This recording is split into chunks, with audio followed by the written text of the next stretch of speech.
السلام علیکم ورحمۃ اللہ وبرکاتہ. والصلاة والسلام على من لا نبي بعده أما بعد فأعوذ بالله من الشيطان الرجيم بسم الله الرحمن الرحيم. تبارك الذي نزل الفرقان على عبده ليكون للعالمين نذيرا الذي له ملك السماوات والأرض ولم يتخذ ولدا ولم يكن له شريك في الملك وخلق كل شيء فقدره تقديرا إلى آخر الآية. صدق الله العلي العظيم وصدق رسوله النبي الكريم ونحن على ذلك من الشاهدين والشاكرين. اللهم ألهمنا رشدنا وأعذنا من شرور أنفسنا. اللهم وفقنا لما تحب وترضى من القول والفعل والنية. رب اشرح لي صدري ويسر لي أمري واحلل عقدة من لساني يفقهوا قولي. آمين يا رب العالمين. محترم حضرات، معزز سامعین، محترم خواتین، میری ماں اور بہنوں، ملی بھائیوں، پیارے بچوں، آج کی گفتگو کا عنوان ہے سورہ فرقان 18واں پارہ. یہاں سے سورت شروع ہو رہی ہے. سورت کا نام سورہ فرقان ہے. فرقان پہلی ہی آیت میں لفظ آ رہا ہے، یعنی حق اور باطل میں فرق کرنے والی کتاب. جس طرح اس کا نام قرآن ہے، ایسے ہی اس کتاب کا نام فرقان بھی ہے. حق اور باطل میں تمیز کیسے ہو؟ سارا جہان کہتا ہے باطل کو کہ یہ حق ہے، لیکن حق کیا ہے یہ کتاب کو اللہ تعالیٰ نے فیصلہ کرنے کا حق دیا ہے. اس لیے اس کتاب کا نام ہے فرقان، یعنی حق اور باطل میں فرق کر دینے والی کتاب. اسی سے اس کا نام سورہ فرقان رکھا گیا ہے. یہ سورت مکی ہے اور مکی صورتوں میں یہ بات آ چکی ہے آپ کے سامنے کہ توحید، رسالت، آخرت، ان تینوں پر زور دیا جائے گا اور سید الانبیاء کی رسالت پر دلائل پیش کیے جائیں گے اور کفار قریش کے شبہات کی تردید کی جائے گی. اس صورت میں کل 77 آیتیں ہیں اور 6 رکوع پر مشتمل ہے. سورت کا آغاز ہوتا ہے لفظ تبارک سے. تبارک کا مادہ ہے برکت، اور برکت اردو میں استعمال ہے کم چیز میں زیادہ فائدہ ہو جائے تو اس کو برکت کہا جاتا ہے. 3 آدمی کا کھانا ہے، 5 آدمی کھا رہے ہیں، آسودگی ہو جائے اس کو برکت کہا جائے.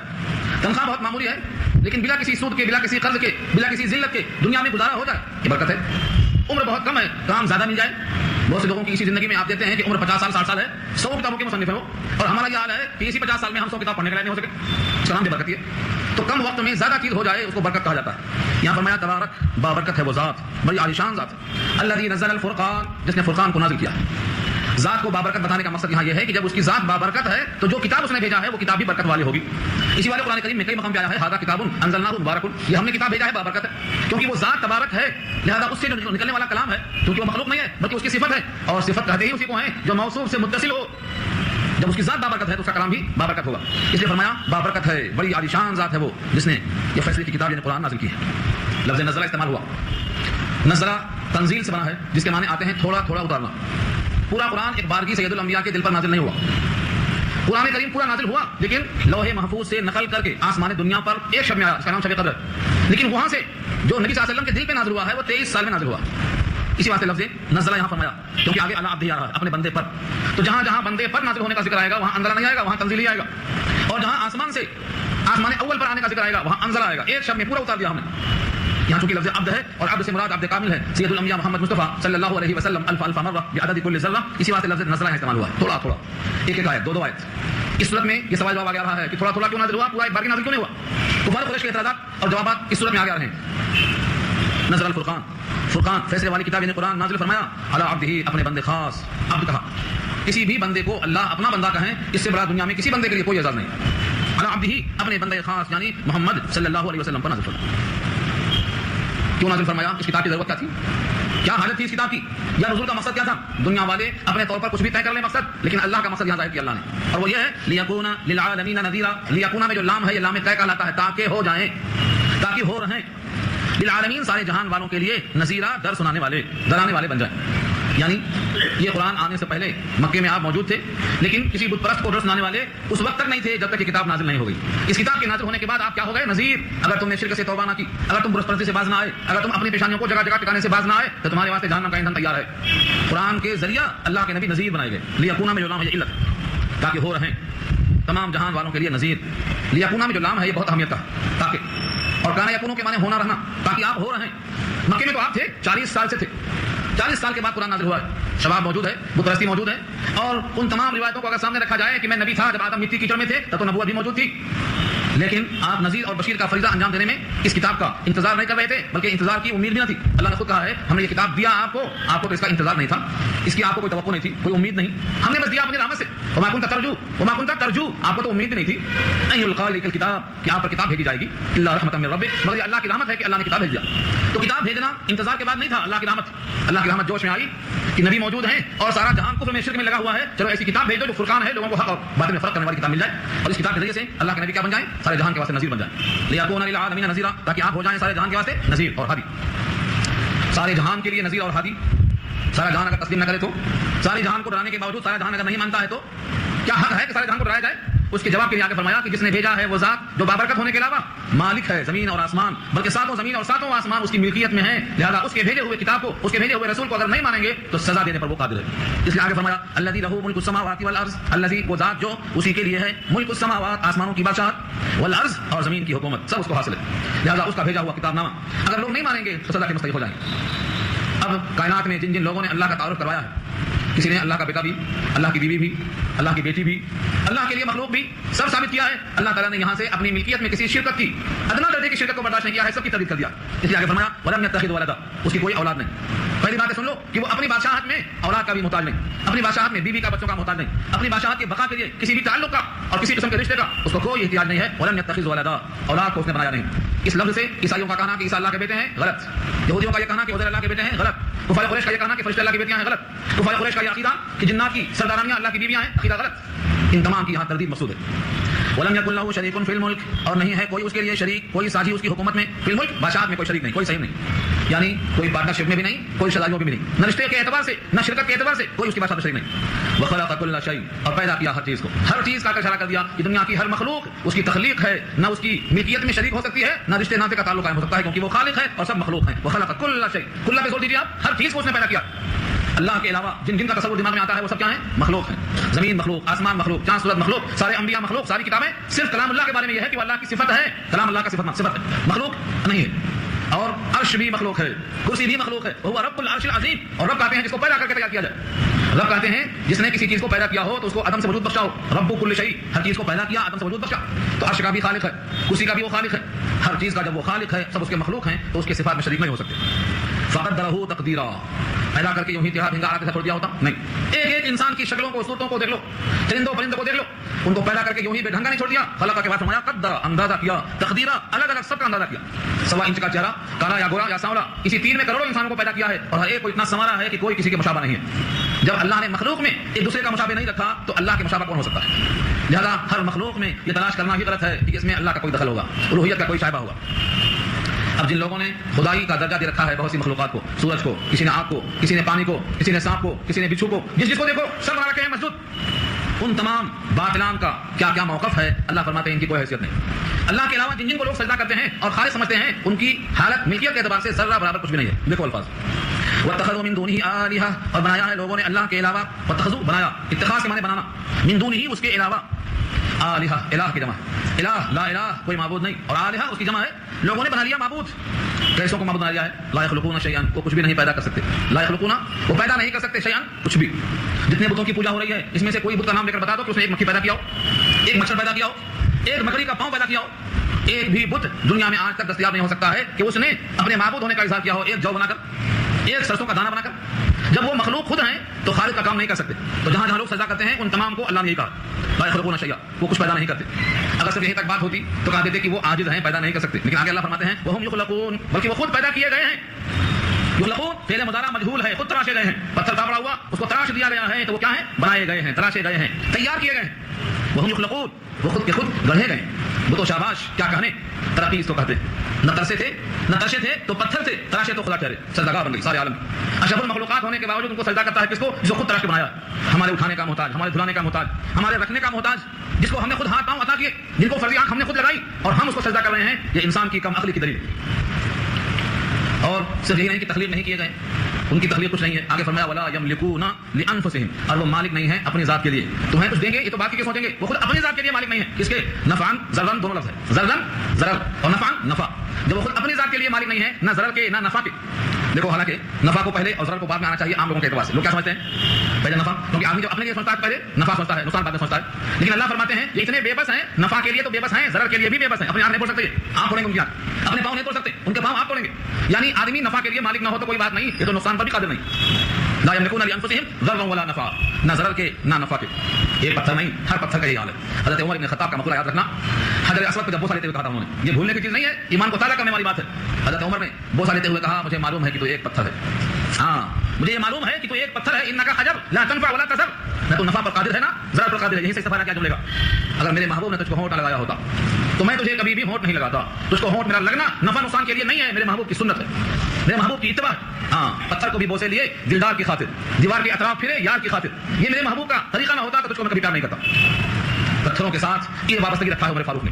یہ دور یہ فاصلہ بتایا جس کے لیے عمر فاروق نے قیادت کی ہو، اس قوم کا یہ حال ہے کہ جہاں دیکھو سجدہ بنی ہوئی ہے. اور ہم ہیں کہ گانے بجانے میں مست ہیں، ہمیں احساس نہیں ہوتا ہے کہ ہماری قوم کے افراد کہاں جا رہے ہیں، کس کی پرست میں لگے ہوئے ہیں، ان کی پیشانیاں کہاں ٹک رہی ہیں. ہم کو اپنی مستی میں سرور میں اور اپنے مگن ہونے میں ہوش نہیں آتا ہے کہ قوم بچھڑ جاتی ہے. جس امت کے لیے نبی نے آنسو بہائے، ہم اس نبی سے محبت کا دعویٰ کرتے ہیں. جس نبی نے اس امت کی ہدایت کے واسطے اپنے جسم کو پگھلایا، قرآن گواہی دیتا ہے کہ لگتا ہے کہ آپ اپنے آپ کو بھلا لیں گے، پگھلا لیں گے. کیوں کہ ایمان نہیں لاتے. جس امت کی محبت میں نبی کا اتنا زیادہ لگاؤ، جذباتی لگاؤ تھا، آج امت گمراہ ہو رہی ہے اور ہم اپنے مزے میں لگے ہوئے ہیں، ہم کچھ کرنے کو تیار نہیں ہیں. اور آگے فرمایا ولا یملکون موتا ولا حیاتا ولا نشورا، نہ موت کے مالک ہیں نہ حیات کے مالک ہیں، مر بھی نہیں سکتے. نہ یہ کسی کو زندہ کر سکتے ہیں، نہ مرنے کا اختیار رکھتے ہیں، نہ جینے کا اختیار رکھتے ہیں. موت و حیات بھی ان کے قبضے میں نہیں ہے. جب چاہیں آپ نہیں مر سکتے، جب چاہیں آپ نہیں مر سکتے. یہ بھی سن لو، جب چاہیں آپ نہیں مر سکتے، جب تک چاہیں آپ نہیں جی سکتے. آپ کی موت و حیات آپ کے قبضے میں نہیں ہے. حکم ضرور ہے کہ ہلاکت میں مت ڈالو، اپنے آپ میں خودکشی مت کر لو، لیکن اگر بفرض محال وقت نہیں ہوا ہے، آپ کرنا چاہیں تو آپ نہیں مر سکتے. یہ ہمارا ایمان ہے. اللہ نے فرمایا موت و حیات کسی کے قبضے میں نہیں ہے، میرے قبضے میں ہے. یہ اللہ کی صفات میں سے ہیں، اللہ موت و حیات کا مالک ہے. اسی پر علامہ سعدی نے گلستان میں لکھا ہے وروی دردہان شیر و پلنگ نخرندت مگر بروز اجل. اگر تم شیر اور چیتے کے منہ میں ہاتھ ڈال دو، تمہارا وقت نہیں آیا تمہیں کھائیں گے نہیں، وہ کھائیں گے لیکن وقت آئے گا جب کھائیں گے. حضرت سفینہ کا قصہ سیر میں موجود ہے کہ شیر کی پیٹھ پر سوار ہو کر اپنے قافلے کی تلاش میں نکلے ہیں. وہ شیر کو اللہ نے بھیجا ہے، جاؤ رسول اللہ کا ساتھی بچھڑ گیا ہے، بتا کے آؤ اس کو راستہ. سفینہ اس کی پیٹھ پہ سوار ہو کر پہنچے ہیں اپنے منزل تک. وہ تو شیر تھا، سفینہ انسان تھے. شیر موجود ہے، کیوں نہیں کھا لیا ان کو؟ کیونکہ رب کریم کے قبضے قدرت میں ہر چیز ہے. یہ ایمان بنتا ہے قرآن سے، تب جا کر انسان سب کچھ کر سکتا ہے. لیکن جس قوم نے قرآن کو پڑھائی نہیں، سمجھائی نہیں، قرآن کے مطابق ایمان کو بتا نہیں سکتا اس کو. اس لیے واضح کیا ہے، کوئی بھی بندہ موت و حیات کا مالک نہیں، کوئی بندہ بھی موت و حیات کا مالک نہیں. ولا نشورا، اور نہ قیامت میں دوبارہ جلانے کا کوئی بندہ مختار ہے. نشور نشر سے بنا، نشور کے معنی پھیلانا. جتنے لوگ پڑے ہوئے ہیں قبروں میں، یہ سب قیامت میں نکلیں گے. اس کو نشر کرنا بولتے ہیں. اس جینے کو بھی کسی کے ہاتھ میں رکھا اللہ. ہر بندے کا قیامت اٹھنا اللہ کے ہاتھ میں ہے. اب دعا پڑھتے ہیں صبح اٹھ کر سونے کے بعد، یاد ہے دعا اصبحنا سے پہلے کیا پڑھتے ہیں؟ الحمدللہ الذی احیانا بعد ما اماتنا والیہ النشور. یہ وہی نشور آیا، وہی نشور آیا. اللہ کا شکر ہے جس نے ہم کو مر چکنے کے بعد زندہ کیا، اور دوبارہ جب ہم قیامت میں اٹھیں گے تو اٹھانا بھی اسی کے قبضے قدرت میں ہے. یہ وہی نشور ہے، والیہ النشور. یعنی قبروں سے اکھاڑنا، قبروں سے نکالنا اور کھڑا کر دینا بھی یہ کسی کے قبضے میں نہیں ہے. یہ اللہ نے بھیجا ہے، اللہ کے صفات ہیں، اللہ کی بادشاہت ہے. اللہ کے نبی نے کلام پیش کر دیا. اب یہاں سے کفار قریش قرآن کو سن کر کیا کہتے تھے؟ ان کا ایک مقولہ نقل کرتا ہے رب کریم کہ وہ کافر یوں کہا کرتے تھے کہ یہ قرآن اللہ کا کلام نہیں ہے، تو گڑھ کر پیش کر دیا ہے، اور خود امی ہے، نہیں آتا ہے کہ کلام کو بنا لیں. صبح شام فلاں فلاں بڑے بڑے یہودی اور بڑے بڑے فلاں آپ کو آ کر صبح شام یاد کراتے ہیں اور آپ اس کو یاد کر لیتے ہیں، پھر قوم کے سامنے پیش کرتے ہیں. یہ کلام اللہ نہیں ہے بلکہ انسانی کلام کا مجموعہ ہے. یہ کافروں کی بکواس کئی آیتوں کے اندر درج کر دیا. کیوں کہا ان لوگوں نے؟ کیونکہ ان کو کلام اللہ سے طبعی بہت تھا، ان کے دل میں ہدایت نہیں آتی تھی. ان کے اس انداز کو دیکھو یہاں. وقال الذين كفروا، اور کہا ان لوگوں نے جنہوں نے کفر کیا ہے. کس کے بارے میں کہا ہے؟ قرآن کے بارے میں. کیا کہا؟ ان ھذا الا افک، ان ھذا الا افک. افک کے معنی جھوٹ. اللہ سے پہلے ان ہمیشہ نیگیٹو ہوتا ہے، یاد رکھ لو. پورے قرآن کریم میں اللہ سے پہلے ان جہاں بھی آئے گا نیگیٹو میں آئے گا، ان نافی آئے گا. فرمایا ان ھذا الا افک، نہیں ہے یہ قرآن مگر جھوٹ. ہاں قرآن کو جھوٹ. ان کا عقیدہ ہے کہ قرآن جھوٹ ہے. اور آج بھی ان کا اگر یقین ہو جائے کہ کلام اللہ کا کلام ہے تو مخالفت کیوں کریں گے؟ آج بھی جو کہتے ہیں آیتیں نکال دو، وہ کیوں کہتے ہیں؟ وہ آج بھی اس کو افک ہی مانتے ہیں، جھوٹ ہی مانتے ہیں. اور جو لوگ کہتے ہیں قرآن کو مت پڑھو بھٹک جاؤ گے، یہ ان کی تحقیق کر رہے ہیں، ان کی تصدیق کر رہے ہیں. وقال الذين كفروا ان هذا الا افك، یہ تو جھوٹ ہے. یہ جھوٹ کا وجود کیسے آیا؟ فرمایا افطرا ہو، اس کو گڑھ لیا ہے آپ نے. افطرا کے معنی کرنا، مفتری گڑھنے والا. افطرا پردازی کے معنی جھوٹی باتیں گڑھ کر پیش کرنا. مفتری کہتے ہیں جھوٹے کو، کاذب کو، کذاب کو کہا جاتا ہے. تو کیا فرمایا؟ افطرا گڑھا ہے اس کو آپ نے. اور کیسے گڑھ لیا؟ جب امی ہیں، یہ سوال ہو سکتا تھا. اس کا انہوں نے فوری یہ صاف صاف جواب دیا، وَأَعَانَهُ عَلَيْهِ قَوْمٌ آخَرُونَ، اور اعانت کیا ہے اس پر ان کی دوسری قوم کے لوگوں نے. دیکھا وَأَعَانَهُ، اعانہ يعين، یہ اعانت کرنا، تعاون کرنا، مدد کرنا. وَأَعَانَهُ، اور آپ کا تعاون کیا ہے، علیہ اس گڑھنے پر. کس نے؟ قوم آخرون، دوسری قوموں نے. یہ دوسری قوم سے مراد کون لوگ ہیں؟ اس کا ذکر سورہ حامیم السجدہ پارہ 24 میں اللہ نے خود بتایا ہے. لسان الذی یلحدون الیہ اعجمی وهذا لسان عربی مبین. اس آیت میں پوری بات وہاں آئی ہے کہ یہ وہ زمانے جو اشارہ کرتی ہیں جس آدمی کی طرف، یہ بحیرہ راہب کی طرف کرتے ہیں کہ یہ سکھانے والا ہے آپ کو. اللہ کے بندو، اس کی زبان تو عربی نہیں ہے، اور یہ زبان جو قرآن ہے یہ تو ایسی عربی ہے جو فصیح عربی ہے. وہ عجمی ہے، یہ عربی ہے. بھلا ایک عجمی عربی کو کیسے سمجھا سکتا ہے؟ عجم کے معنی گونگا، عرب کے معنی فصیح. ایک فصیح کلام کو ایک عجمی جو گونگا ہے وہ وجود نہ سکتا ہے. کیسا ہو سکتا ہے کہ وہاں تو پھر کیا اللہ نے فقط جاؤ ظلم و زورا. اللہ فرماتے ہیں تحقیق کی ان کے اس قول میں کیا کیا ہے؟ ظلم ہے اور جھوٹ ہے. فقط جاؤ لائے ہیں وہ لوگ اس دوسرے قول میں، اس گڑھی ہوئی بات میں کیا بولنا چاہتے ہیں یہ لوگ؟ فقط جاؤ لائے ہیں ظلم، ظلم کو، وزورا، اور جھوٹ کو. زور کہتے ہیں ایسے جھوٹ کو جس میں بالکل جڑ پیر کچھ نہ ہو، نہ سر ہونا پیرو، ایسے جھوٹ کو زور کہتے ہیں. جس کو اردو میں کہتے ہیں سفید جھوٹ. یہ سفید جھوٹ کیا ہے؟ بالکل ہی جھوٹ جس میں کوئی حیثیت نہ ہو. تو ان لوگوں کا یہ قول، یہ دعویٰ، اللہ فرماتے ہیں یہ ظلم ہے، یہ جھوٹ ہے، اور یہ جھوٹ کے مرتکب ہیں. اور ابھی ان کا قول ختم نہیں ہوا. وقالوا اساطير الاولين اكتتبها فيتملى عليه بكرة واصيلا. اور کہا ان لوگوں نے اساطیر اسطورہ کی جمع ہے، اساطیر اسطورہ کی جمع ہے، داستانیں. الاولین پہلے لوگوں کی، جتنے لوگ گزرے ہیں اب تک آدم سے لے کر کے سید الانبیاء تک، ان تمام کو اولین کہا ہے. ان تمام کی داستانیں ہیں. موسیٰ کا قصہ، ہارون کا قصہ، شعیب کا قصہ، یہ داستانیں ہیں، سب عربوں کی داستان ہے. اساطیر الاولین اکتتبها لکھ لیا ہے اس کو، اکتتبها اس کو لکھ لیا ہے. اور لکھ لیا ہے کیا کہتے ہیں؟ خود لکھ لیا ہے تو کتبها کہتے نہیں، یہاں کہا اکتتبها. اکتتاب کے معنی لکھوا لینا. ہاں بھلا لکھ کے دے دو. کسی نے لکھ دیا ہے تو اکتتاب کہیں گے اس کو، اور خود لکھ لیا ہے تو کتبہ کہیں گے. کتبہ سے اکتتبہ یعنی کسی سے لکھوا لیا ہے. فہیا پس وہ لکھا ہوا، تملا علیہ املا کیا جاتا ہے آپ پر. املا کے معنی ڈکٹیشن، بولا جاتا ہے روزانہ آپ کے اوپر. تملا علیہ بکرۃ و اصیلا، صبح صبح اور شام. بکرا کے معنی تڑکا، صبح کا وقت دن نکلنے سے پہلے کا، اور اصیلا اصل ہے شام کا وقت. یہ دونوں ٹائم صبح اور شام ان کے اوپر اس کو پڑھا جاتا ہے، اور یہ سن سن کر کے اس کو برزبان کر لیتے، بائی ہارٹ کر لیتے، یعنی بغیر دیکھے سنانا شروع کر لیتے. اور یہ طریقہ ہے لوگوں کے سامنے پیش کرنے کا کہ ان کے خیالات کو قرآن نے جگہ دی ہے کہ دیکھو یہ خیال کرتے ہیں وہ لوگ. اب قرآن کریم کے حق ہونے کی دلیل سن لو. قل اے نبی آپ ان سے کہہ دیجئے انزلہ، اس کو اتارا ہے اللہ نے. کون؟ الذی یعلم السر فی السماوات والارض، جو جانتا ہے بھید کو زمین میں اور آسمان میں. سر کے معنی بھید، ایسا بھید جو زمین اور آسمان میں کہیں پوشیدہ ہو. آپ کے دل میں ہے وہ بھی جانتا ہے، آپ کی آنکھوں میں پوشیدہ ہے وہ بھی جانتا ہے. یعنی وہ زمین اور آسمان کے ہر راز سے واقف ہے. جس نے اس کتاب کو نازل کیا ہے زمین و آسمان کے ہر بھید سے، ہر راز سے واقف ہے. یہاں پہ اتنا ہی کہا گیا.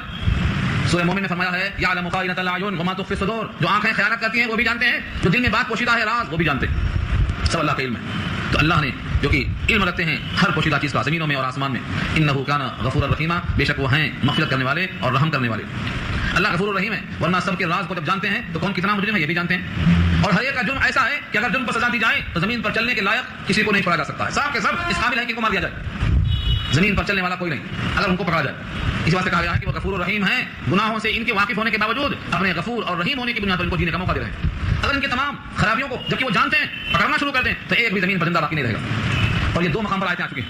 وَلَوْ يُؤَاخِذُ اللَّهُ النَّاسَ بِمَا كَسَبُوا مَا تَرَكَ عَلَىٰ ظَهْرِهَا مِن دَابَّةٍ، اگر اللہ مواخذہ کر لے لوگوں کے کرتوت پر گناہوں پر تو زمین پر ایک بھی رہنے والا باقی نہیں رہے گا. سب ختم. تو اسی کا جواب دیا ہے کہ چونکہ وہ غفور ہیں، چونکہ وہ رحیم ہیں، سب راز سے واقف ہیں، سب کی خطاؤں سے واقف ہیں. لیکن غفور اور رحیم کا تقاضا یہ ہے شاید بندہ آج نہیں کل توبہ کر لے، شاید ہماری کتاب کو پڑھ کر سمجھدار ہو جائے. ہو سکتا ہے کسی کی اصلاحی باتوں سے دل میں اللہ کا خوف پیدا ہو جائے، آج نہیں کل دروازہ کھلا رکھا ہے اللہ نے. اسی واسطے پیغام دیا ہے انہ کان غفورا رحیما، کہ وہ جانتا سب کچھ ہے، کتنا کون مجرم ہے، لیکن صفت غفور صفت رحیم نے ان کو موقع دے رکھا. کفار قریش کا ایک اور بھی خیال تھا. وقالوا ما لهذا الرسول يأكل الطعام ويمشي في الأسواق لولا انزل الیہ ملک فیکون معه نذیرا او یلقى الیہ کنز او تکون له جنۃ یاکل منها. نبی کو نبی ماننے میں ان کو کیوں تعامل تھا؟ عجیب و غریب بات ہے. وہ کہتے تھے کیا ہو گیا ہے اس رسول کو، کھانا کھا رہا ہے. ان کی نظر میں کھانا کھانا نبوت کے منافی تھا. جو کھانا کھائے وہ نبی نہیں ہو سکتا، جو بازار میں جائے وہ نبی نہیں ہو سکتا، جس کے پاس کوئی ساتھ میں فرشتہ نہ لگا ہو بولنے کے لیے کہ یہ رسول ہیں ان کو رسول ماننے میں ان کو تعامل تھا. جس کے پاس خزانہ نہ ہو اس کو وہ رسول نہیں مانتے تھے، جس کے پاس بہت بڑے باغات نہ ہو جسے وہ کھاتے پیتے رہے اس کو رسول نہیں مانتے تھے. ان کے دماغ میں کیا تھا؟ جو اللہ کا رسول ہے وہ کم سے کم کھانے سے بے نیاز ہوگا، کھانا نہیں کھائے گا، بازار نہیں جائے گا، اور اس کے پاس کچھ کرنے کی ضرورت نہیں ہوگی. خزانہ ہوگا اس کے ہاتھ میں، سونے کے کنگن ہوں گے ہاتھوں میں، باغات ہوں گے جس سے کھاتا پیتا رہے بے نیاز ہو کر. مگر یہاں تو ان میں سے کوئی بھی چیز نہیں، نہ کھانا بند ہے، نہ بازار جانا بند ہے، نہ آپ کے پاس سونے کا کنگن ہے، نہ آپ کے پاس خزانہ ہے، نہ باغات ہے. ان میں سے کوئی چیز نہیں ہے. یہ چیزیں ہوں گی تو رسول بنیں گے. یہ کفار قریش کا خیال تھا. کیا تردید کیا ہے اللہ نے؟ اس کی پوری بحث سورہ زخرف میں اللہ نے فرمایا کہ دنیا میں سب سے حقیر چیز ہمارے پاس ہے دنیا کی معیشت، سونا چاندی مال دولت زمین جائیداد. ہم یہ بھی تم سے پوچھ کر نہیں دیتے، ہم یہ خود تقسیم کرتے ہیں. نحن قسمنا بینہم معیشتہم فی الحیات الدنیا، دنیا کی حیات میں لوگوں کی معیشت ہم اپنے طرف سے خود دیتے ہیں. جتنا جس کا ظرف ہے اتنا دیتے ہیں. اگر سب کو برابر دے دیں تو سب باغی بن جائیں. ولو بسط اللہ رزق لعباده لبغوا فی الارض، اگر سب کو اللہ دے دے جتنا وہ چاہتا ہے تو سب کا سب فرعون بن جائیں گے، قارون بن جائیں گے، شداد بن جائیں گے. کون آئے گا فجر نماز پڑھنے کے لیے؟ کوئی نہیں آئے گا. اسی لیے ہم جانتے ہیں کتنا دینا چاہیے ان کو. تو دنیا کی معیشت بھی ہم اپنی مرضی سے تقسیم کرتے. اور دنیا سے بڑی چیز ہے نبوت و رسالت، اللہ کا یہ دیا ہوا منصب. تو کیا ہم ان سے پوچھ کے دیں گے؟ ہم ان سے پوچھ کر نہیں دیں گے. ہم کو معلوم ہے کہ نبوت کے لیے کیا چاہیے. نبوت کے واسطے وہ حوصلہ چاہیے جو ہر فیصلے پر قربان ہو. نبوت کے واسطے وہ صبر چاہیے جس میں جھیلنے کا جذبہ ہو. نبوت کے لیے وہ پاک دامنی چاہیے، باعفت باغدامن چاہیے. اور نبوت کے لیے وہ زبان صادق چاہیے، وہ حلال غذا چاہیے. اور نبوت کے واسطے اللہ کے ہر فیصلے پر راضی برضا ہونے کا جذبہ چاہیے. یہ مال تو قارون کے پاس تھا، یہ جائیداد ولید کے پاس تھی، یہ نوکر اور چاکر فرعون کے پاس تھے، یہ خزانے تو قارون کے پاس تھے. یہ سب دشمن تھے ہمارے. اگر ہمارے پاس ان کی حیثیت ہوتی تو ہم ان کو عطا نہ کرتے. دنیا کی کوئی چیز اللہ کے پاس اہمیت نہیں رکھتی. لہذا ان چیزوں کا ہونا نبوت کے واسطے ضروری نہیں ہے بلکہ غیر ضروری ہے. یہ فیصلہ کیا اللہ نے. جو لفظ کو وقالوا، اور کہنے لگے وہ لوگ ما لهذا الرسول، اس رسول کو کیا ہو گیا. مالی معنی کیا ہوا؟ هذا الرسول سے مراد سید الانبیاء خیر البشر محمد مصطفیٰ صلی اللہ علیہ وسلم الف الف مرہ بعدد کل ذرہ. کیا ہوا ہے اس رسول کو؟ یاکل الطعام، کھانا کھاتے ہیں. کھانا کھانا نبوت کے منافی وہ سمجھتے تھے، لیکن قرآن کہتا ہے کہ وہ کھانا کھاتے تھے، اور جو کھانا کھاتا ہے وہ فرشتہ نہیں ہوتا، جو کھانا کھاتا ہے وہ انسان ہوتا ہے۔ اچھی طرح سن لو، قرآن کی گواہی ہے، یاد کرو، تمام کھانا کھاتے تھے، جو کھانا کھائے وہ انسان ہوتا ہے۔ جو نبی کو انسان نہیں کہتے وہ نبی کے کھانا کھانے کا کیا تعبیر کریں گے، کیا انکار کریں گے؟ وہ فرشتہ کہہ کر نبی کی شان میں اضافہ نہیں کرتے۔ میں نے سنا تھا وہ شعر، سنو، فرشتہ مجھ کو کہنے میں میری توہین ہوتی ہے، ہاں فرشتہ مجھ کو کہنے میں میری توہین ہوتی ہے، میں مسجود ملائک ہوں، مجھے انسان رہنے دو۔ انسان کا مقام یہ ہے کہ فرشتے ان کو سجدہ کرتے ہیں، اور تم نبی کو انسان نہ کہہ کر کے مسجود ہونے سے ان کو نکال دینا چاہتے ہو، بجائے اضافہ کے تم تحقیر کے مرتکب ہو رہے ہو۔ انسان کا مقام فرشتوں سے عمدہ نہ ہوتا تو فرشتوں کو خدا کا حکم نہ ہوتا کہ سجدہ کر لو آدم کو۔ اللہ تعالیٰ نے رد کر دیا اس کو کہ نبی کھانا کھاتے ہیں، کھانا کھانا نبوت کے منافی نہیں ہے۔ تبھی تو لوگ اتباع کریں گے کہ کھانا کیسے کھایا جائے۔ آپ کھانا کھاتے تھے جیسے غلام کھانا کھاتا ہے، اکڑو بیٹھ کے کھاتے تھے، دونوں پیر اٹھا کر اور کبھی ایک پیر اٹھا کر، اور سمجھتے تھے کہ میں ایسا کھاتا ہوں جیسے غلام کھاتا ہے مالک کے سامنے، انا آکلو کما یاکل العبد۔ اگر وہ کھانا نہ کھاتے تو بندے آپ کے امتی جو ہیں وہ آپ کی نقل کیسے کرتے؟ نبی کو تو اللہ بھیجتے اسی لیے ہیں کہ ان کی نقل کی جائے، ان کی مشابہت کی جائے، ان کی طرح چلا جائے، ان کی خدا کی جائے، انہیں کو فالو کیا جائے۔ اگر وہ کھانا نہ کھاتے تو امت کے لوگ کھانا کھانے میں نقل کس کی کرتے؟ یاکلو الطعام، کھانا کھاتے تھے۔ وہ یمشی فی الاسواق، اور بازار میں چلتے تھے، یمشی مشی مانے چلنا، اسواق جمع سوق، ان کی بازاروں میں چلتے تھے۔ اگر ہم کو بازار میں جانا ضروری ہے تو ہم بازار میں جانے میں کس کی سنت کا لحاظ کریں گے؟ اس لیے بازار جانا نبوت کے خلاف نہیں ہے، رسول اللہ کے ساتھ کے خلاف نہیں ہے، بلکہ بازار جا کر بیچنا، ضروریات کی تکمیل کرنا اور امت کو رہنمائی کرنا۔ ایک صاحب کے گیہوں کے تھیلے میں حضور نے ہاتھ ڈال دیا، گیہوں کے تھیلے میں ہاتھ ڈال کے دیکھا تو نیچے کچھ نمی تھی، اوپر گیہوں بالکل خشک ہے اور اندر تراوٹ ہے، نمی آ گئی۔ ہاتھ ڈال کے دیکھا حضور نے اور کہا من غشا فلیس منا، جو ایسا دھوکہ دینے والا ہے وہ ہم میں سے نہیں ہو سکتا۔ حضور نے نکال کے پھینک دیا، جو دھوکہ دے گا بازاروں میں وہ ہم میں سے نہیں ہو سکتا۔ اگر حضور بازار نہ جاتے تو یہ تنبیہ ہمیں کون کرتا؟ اس لیے بازار میں جانا نبوت کے خلاف نہیں ہے۔ کفار قریش کیا چاہتے تھے؟ اتنا مال، اتنا دولت مل جاتی ہے کہ بے نیاز ہو کے کھاتے، بیٹھ کے کھانا۔ اللہ اکبر، بیٹھ کے کھانا کوئی اچھی چیز ہے؟ بیٹھ کے کھانا اچھی چیز نہیں ہے، چل پھر کے کھانا، کما کے کھانا۔ سب سے بہترین کمائی وہ ہے جو آدمی کسب سے کھاتا ہے، اپنے محنت سے کھاتا ہے۔ حضرت داؤد بھی اپنے ہاتھوں کی کمائی سے کھاتے تھے۔ قرآن کریم میں سورہ سبا میں بھاشائی بھی دیکھو، لولا انزل الیہ ملکون، کیوں نہیں نازل کیا گیا ان کے ساتھ کوئی فرشتہ، ملک کوئی فرشتہ ان کے ساتھ پھرتا اور کہتا لوگوں یہ اللہ کے رسول ہے، یہ اللہ کے رسول ہے، یہ اللہ کے رسول ہے۔ ایک فرشتہ ان کے ساتھ باڈی گارڈ ہو کے پھرتا۔ اس کا جواب بھی دے چکے ہیں سورہ انعام میں، اگر فرشتہ ہوتا اصلی شکل میں تو تمہارے پیشاب فتح ہو جاتے اس کو دیکھ کر، تم اس کو دیکھ نہیں سکتے، کیونکہ فرشتہ اپنی طبیعت کے لحاظ سے ایسا ہوگا کہ باروب ہوتا، تم ڈر جاتے۔ اور اگر وہ اپنی شکل میں نہ ہوتا بلکہ تم کو نظر بھی نہ آتا، کیونکہ فرشتے ہم کو نظر نہیں آتے، تو تم دیکھ بھی نہیں سکتے اس کو کہ فرشتہ ساتھ میں ہے کہ نہیں ہے۔ ہاں، یہ اللہ کی طرف سے قدرت ہے کہ نبی کی نبوت کے لیے تمہاری گواہی اور تمہارا یہ خواہش نامہ ہمارے پاس کوئی اہمیت نہیں رکھتا ہے۔ عطر وہ ہے کہ خود بولتا ہے کہ میں عطر ہوں۔ نبی خود بولتا ہے اپنے سیرت و کردار سے کہ میں صادق الامین ہوں۔ نبی کی نبوت کے لیے کسی اور کی گواہی کی ضرورت نہیں ہے، نبی کی صداقت خود گواہ ہے کہ وہ سچا انسان جو اتنا صادق ہو کہ دشمن بھی صادق الامین کہتا ہو، یہ سوائے نبوت کی اور کسی کو حاصل نہیں ہو سکتی۔ لولا انزل الیہ ملک فیکون معه نذیرا، اور وہ فرشتہ ہوتا آپ کے ساتھ ساتھ ڈرانے والا۔ او یا یہ بھی نہ ہوتا تو پھر کیا ہوتا؟ او یا یلقا الیہ کنز، ڈالا جاتا آپ کے پاس خزانہ۔ کنز کے معنی خزانہ، اتنا خزانہ ہوتا غیب کا کہ آپ اسی سے کھاتے رہتے بڑے اطمینان سے، کسی کام کی فکر نہ ہوتی۔ او تکون لہ جنہ، یا تو ہوتی آپ کے لیے کوئی باغ، جنت کے معنی باغ، یاکل منھا، جو اس میں سے کھاتے رہتے، باغ میں سے کھاتے رہتے، خزانے میں سے کھاتے رہتے۔ نبی کے پاس نہ خزانہ نہ باغ، وہاں خزانہ تو کیا ہوتا؟ ایک سونے کا ٹکڑا ایک رات میں رہ گیا۔ عصر کی نماز کو احساس ہوا کہ میرے گھر میں سونے کا ایک ٹکڑا رہ گیا ہے، خیرات کرنے سے بچ گیا۔ سلام پھیرتے ہی عصر کی نماز میں تیزی کے ساتھ گھر میں گئے۔ صحابہ نے حیرت کیا کہ نماز کے بعد کچھ دیر تک آپ بیٹھتے تھے، آج اتنی تیزی کے ساتھ کیوں گئے؟ آنے کے بعد سوال کیا، آپ نے کہا اچانک خیال آیا کہ گھر میں تھوڑا سا ٹکڑا سونے کا بانٹنے سے، خیرات کرنے سے، تقسیم کرنے سے رہ گیا ہے، ایسا نہ ہو ذہن سے نکل جائے، میں بھول جاؤں اور نبی کے گھر میں رات ایسی گزر جائے کہ سونا ساتھ میں ہو۔ یہ احتیاط ہے نبی کے سونے کے ساتھ۔ کافروں کا خیال یہ ہے کہ وہاں سونا ہوتا، وہاں باغات ہوتے۔ کافروں کا ایک الزام اور بھی تھا، وقال الظالمون، اور کہا ظالموں نے، ان تتبعون الا رجلا مسحورا، ان تتبعون الا رجلا مسحورا، نہیں اتباع کرتے ہو تم مگر ایک ایسے آدمی کی جس پر جادو کا اثر ہے۔ مسحور، سحر اس کا مادہ ہے، سین ہے رے، سحر سے مسحور اس کا آبجیکٹ ہے، سحر کیا ہوا۔ اس آیت کو اچھا سمجھو، کیونکہ اس آیت کے ذریعے سے فرقہ اہل قرآن جس کا نام ہے منکرین حدیث استدلال میں غلط کرتے ہیں اور کہتے ہیں کہ جو کہے گا نبی پر جادو ہوا وہ ظالم ہوگا۔ یہاں لکھا دیکھو، ہاں گھما کے لا کے ایسا مارتے ہیں، ظالم لوگ کہیں گے کہ نبی پر جادو ہوا ہے، اس لیے وہ جادو کا انکار کرتے ہیں، اس آیت کو پیش کرتے ہیں۔ اس آیت کا مطلب کیا ہے اور ان کی دماغی خرابی کا علاج کیا ہے؟ آیت میں کیا ہے؟ اوپر سے کہا گیا ہے کہ کفار قریش کا عقیدہ یہ تھا کہ نبی ایسا ہو، خیالی دماغ کا تھا، خزانہ ہو، باغ ہو، بازاروں میں جاتا نہ ہو، کھاتا پیتا نہ ہو، فرشتہ صاحب میں لگا ہو، اور اس میں سے ایک یہ بھی تھا، یہ تمام ان کے خیالات اوپر سے آ رہے ہیں۔ کفار قریش کہتے ہیں جب ان کے پاس اس میں سے کوئی بھی چیز نہیں ہے اور پھر بھی کہتے ہیں نبی ہوں، نہ خزانہ ہے، نہ باغ ہے، نہ فرشتہ ہے، نہ بازار میں جانا بند ہے، نہ کھانا پینا بند ہے، ان میں سے کوئی صفت نہیں ہے جو نبی کے پاس ہونا چاہیے ان کے عقیدے کے مطابق، پھر بھی یہ شخص کہتا ہے کہ میں نبی ہوں۔ لگتا ہے یہ دعویٰ نبوت کسی جادو کے اثر سے ہو رہا ہے، کسی نے جادو کر دیا ہے اور جادو کی وجہ سے اپنے آپ کو یہ نبی کہا بیٹھے، حقیقت میں نبی تو نہیں ہے، نبی کی کوئی صفات نہیں ہے، نبی کی علامات نہیں ہے۔ تو کفار قریش نے اس انداز سے یہاں کہا دیکھو، وقال الظالمون، اور کہنے لگے ظالم لوگ، ان تتبعون، کہ نہیں اتباع کرتے ہو تم لوگ، الا رجلا مسحورا، مگر ایک ایسے آدمی کی جو سحر زدہ ہے، جادو کیا ہوا۔ حضرت مولانا اشرف علی تھانوی نور اللہ مرقدہ لکھتے ہیں بین القرآن میں کہ دعوائے نبوت میں جادو کیا ہوا ہے ان کے عقیدے کے مطابق، یہ بقیہ صادق الامین ہیں، سچے ہیں، لیکن جب دعوائے نبوت کرتے ہیں تو نبوت کا دعویٰ کسی جادو کے اثر سے متاثر ہو کے آپ کر رہے ہیں، یہ کہا کرتے تھے۔ یہ خیال کس کا تھا؟ کفار قریش کا۔ اب یہ بات سنو، جادو کی حقیقت ہے کیا؟ پہلے بارے میں سورہ بقرہ میں جادو کا وجود ہے، جادو کا وجود ہے، اور دو فرشتے جو نازل کیے گئے تھے بطور آزمائش کے فتنے کے لیے، ہاروت اور ماروت، پہلے بارے میں ان کے تصریح بیان آ چکا۔ تو جادو کا انکار کرنا مقصد نہیں ہے، بلکہ ان کافروں کو جو یہ کہتے ہیں کہ نبوت کا دعویٰ جادو کی اثر کی وجہ سے ہے، ان کو اللہ نے ظالم کہا، ان کو ظالم کہا۔ اس کا یہ مطلب نہیں کہ نبی پر جادو ہوا ہی نہیں، جادو نہیں ہو سکتا۔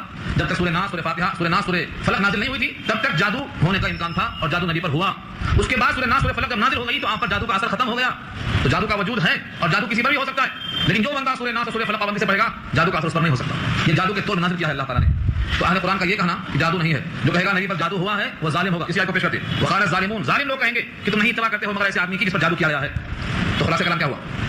دعوائے نبوت میں جو آپ کو سمجھتا ہے سحر زدہ، ایسا عقیدہ رکھنے والا یہ ظالم ہے، لیکن جو نبی کو نبی مانتا ہے اور دوسری آیتوں سے جو ثابت ہے کہ آپ پر جادو کیا گیا اور علاج کے لیے سورہ ناس کا نزول ہوا، ایسا شخص ظالم نہیں ہے، بلکہ یہ حق کے عین مطابق ہے۔ یہ کہہ کر اللہ تعالیٰ نے فرمایا انظر کیف ضربوا لک الامثال، اے نبی غور سے دیکھو، انظر غور سے دیکھو، دیکھیے تو صحیح، کیف ضربوا لک الامثال، کیسے بیان کرتے ہیں مثالیں آپ کے لیے۔ ضربہ ضرب کا معنی مارنے کہتے ہیں، لیکن میں نے کہا تھا ضربہ کے بعد امثال آ رہا ہے، مثل کی جمع۔ ضربہ کے بعد جب مثل آ جائے تو کہاوت بیان کرنا، ہاں کہاوت کہہ کے مارنا۔ کسی کی برائی میں کہتے ہیں نا کریلا نہیں چاہ، کیا یہ اس کی برائی کو اس کہاوت کے ذریعے سے مار رہے ہیں۔ تو ضرب الامثال میں استعمال ہوا ہے ضربہ کے معنی کہاوت بیان کرنا، کیسی کیسی عجیب عجیب باتیں بطور مثال کے آپ کے واسطے بیان کرتے ہیں۔ فغلوا، بس بھٹک گئے، گمراہ ہو گئے، فلا یستطيعون سبیلا، ایسا گمراہ ہو گئے کہ اب راستہ پانے کے لیے کوئی امید نظر نہیں آتی، قرآن نہیں پا سکتے، فلا یستطيعون، استطاعت نہیں رکھتے ہیں وہ راستہ کو پا سکنے کی، اتنا دور گمراہی میں جا پڑے۔ تو جو نبی صلی اللہ علیہ وسلم کی نبوت کے بارے میں گمراہی میں پڑ گئے ہیں، ان کی گمراہی اتنی دور تک چلی گئی ہے کہ صراط مستقیم پر آنے کی ان سے کوئی امید نہیں ہے۔ یہ فرمایا رب کریم۔ آج کے سبق میں ہمیں جو باتیں معلوم ہوئی ان کا خلاصہ کیا ہے؟ قرآن بابرکت ہے، جس نے بھیجا ہے وہ بابرکت ہے، اس کا رشتہ ناتا کسی سے نہیں، اس کی کوئی اولاد نہیں، اس کی سلطنت میں کوئی شریک نہیں، موت و حیات کا وہ تنہا مالک ہے، مرنے کے بعد زندہ کرنے پر وہ تنہا مالک ہے۔ اور جتنے لوگ قرآن کریم کو گڑا ہوا کلام کہتے ہیں وہ سب کے سب اقوال باطل ہیں، یہ کلام اللہ کا نازل کیا ہوا ہے۔ جس کا عقیدہ اس قرآن کے مطابق ہوگا وہ درست ہوگا، اور جس کا عقیدہ قرآن سے ہٹا ہوا ہوگا وہ باطل ہوگا۔ اور جو سید الانبیاء پہ الزام لگاتے ہیں کہ یہ سارے اعمال نبوت کے منافی ہیں، یہ غلط ہیں۔ نبی کا کام ہوتا ہی ہے کہ وہ اپنے کردار کے ذریعے سے امت کو راہ دکھائے، ایسے بولنا، ایسے چلنا، ایسے بازار جانا، ایسے کھانا کھانا، دنیا میں رہ کر دنیا کو برتنا، دنیا کو استعمال کرنے کا گن سکھانا، یہی کام نبوت کا ہے۔ اسی کو اللہ نے کہا ہے کہ تمہارے لیے بہترین نمونہ، بہترین آئیڈیل نبی کی زندگی ہے۔ اگر نبی نے سارے کام نہ کیے ہوتے تو ہم نمونہ کیسے بناتے؟ لقد کان لکم فی رسول اللہ اسوۃ حسنہ فرمایا۔ تو خلاصہ یہ ہوا کہ اللہ تعالیٰ کی طرف سے نبی نمونہ ہے، اس کتاب پر دکھا دیے ہیں، اور نبی کھانا کھاتے تھے، اور کھانا کھانا بشریت کی دلیل ہے۔ جو بشریت کا انکار کرتا ہے وہ نبوت کا انکار کرتا ہے، کیونکہ نبی ہمیشہ بشر ہی ہو کر آئے ہیں، غیر بشر میں نبوت نہیں بنائی فرمایا اللہ۔ کوئی نوری اور کوئی ناری کو اللہ نے نبی رسول بنایا ہی نہیں، نبوت جلی ہی نہیں وہاں سے، اس لیے نبی کو بشر ہی مانا ہے اللہ نے۔ قرآن کے خلاف چلنا اپنے ایمان کی خرابی کو دعوت دینا ہے۔ بات مکمل ہو گئی، اللہ تعالیٰ عمل کرنا آسان فرمائے۔ رکوع پورا ہو گیا، دعا کر لیجیے۔